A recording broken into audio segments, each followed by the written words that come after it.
ได้จับเงิน100 ล้านหลังหมุนพื้นที่ดินเป็นสวนไม้ให้หมากผสมเลี้ยงปลาท่านไม้จันทีบุตรวงศ์ปัจจุบันอยู่บ้านสร้างกลุ่มน้ำท่วมเมืองน้ำบากแขวงหลวงพระบางเล่าสู่ฟังว่าตนเองมีต้นกำเนิดจากครอบครัวชาวนาเติบใหญ่ขึ้นมาแล้วบ่ได้ห่ำเฮียนพอเท่าใดและได้สร้างครอบครัวและย้ายออกมาทำการผลิตด้วยตนเองเพื่อเลี้ยงครอบครัวต้นตอแม่นเฮ็ดนาปลูกข้าวและใบยาสูบเหมือนกับชาวบ้านทั่วไประยะนั้นบ่ทันมีความคิดอยากผลิตอย่างจริงจังเป็นสินค้าอิงใส่สภาพการพัฒนาเศรษฐกิจสังคมของเมืองนับมื้อนับดีขึ้น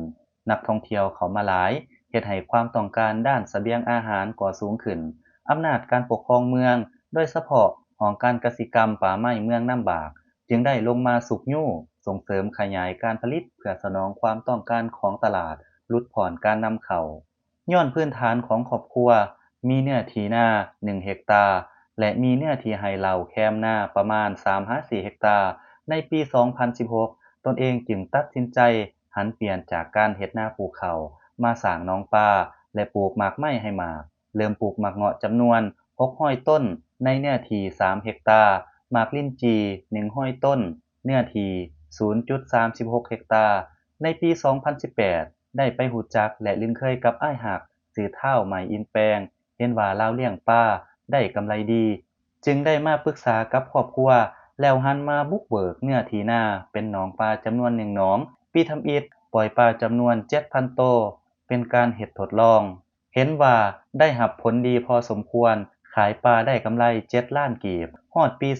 2019 จึงได้บุกเบิกหนองปลาตื่ม3หนองปล่อยปลาเพิ่มจำนวน 35,000 โตวผลได้รับ9ต้นกว่าเป็นเงิน70 ล้านกีบเฉพาะกำไรฮอดปี 2020 ได้บุกเบิกเพิ่มเติมอีก1หนองรวมทั้งหมด5หนองปล่อยปลา 50,000 โตวผลได้รับ12ต้นผลกำไรได้100 ล้านกีบรายรับที่ได้จากการขายปลาแต่ละปีได้เอาไปหมุนไส้เข้าในการเลี้ยงปลาและบรบัดสวนไม้ให้หมากด้วยการอนามัยใส่ฝุ่นต้นไม้ให้หมากหลังจากเก็บกู้ผลผลิตแล้วก็ได้ตัดกิ่งอนามัยพื้นที่ปี 2021 ได้เริ่มขายหมากเงาะและหมากลิ้นจี่ได้เงินจำนวน5 ล้านกีบปี 2022 ขายหมากเงาะและหมากลิ้นจี่ได้เงินจำนวน50 ล้านกีบในระยะปี 2023 หา 2024 ขายหมากเงาะและหมากลิ้นจี่ขายส่งได้เงิน300 ล้านกีบขายปลา150 ล้านรวมรายรับปี 2023 หา 2024 ได้450 ล้านกีบจากครอบครัวผัวเมียมีลูกน้อยผ่านความทุกข์ยากและอุปสรรคนานาประการมาหลายปีปัจจุบันกลายเป็นครอบครัวที่มีรายรับสูงขึ้นเป็นลำดับจากการปลูกพืชเลี้ยงสัตว์แบบผสมผสานกลายเป็นตัวแบบของเมืองน้ำบากปีนี้ท่านไหมจันทีมีอายุ44 ปีแล้วมีสมาชิกครอบครัว7 คนหญิง2 คนแรงงานต้นตอ2 คนมีอาชีพมั่นคงมีรายรับเป็นปกติมีทุนร้อนสะสมขยายการผลิตสามารถจ้างแรงงานมีพื้นฐานดำรงชีวิตแน่นหนาถาวรในตอนหน้านี้วางแผนว่าจะลงทุนปลูกหมากเงาะให้ได้เติมอีก1 เฮกตาร์จำนวน200 ต้นสร้างระบบรดน้ำใส่สวนให้ได้1 เฮกตาร์เลี้ยงหมูพันธุ์ซีนให้ได้100 โตวเลี้ยงเป็นสุดปลูกพืชฤดูแล้งยาสูบจำนวน 15,000 ต้นเลี้ยงปลาแบบผสมผสานเพื่อสนองความต้องการของตลาดให้นับมื้อนับหลายขึ้นสบายดีท่านกำลังซอกดินอยู่แม่นบ่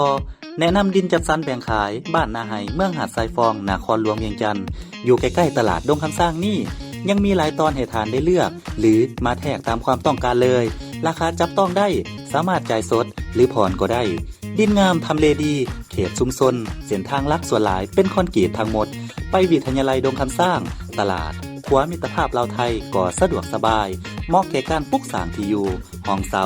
สร้างเก็บสินค้าหรือซื้อไว้เก็งกำไรในอนาคตยิ่งดีโครงการพวกเฮามีทางปูยางกว้าง6 เมตรมีน้ำประปาไฟฟ้าพร้อมของแถมดินจีซีมังเสาหัวที่สำคัญได้ใบตาดินขอบทองจ่ายก่อน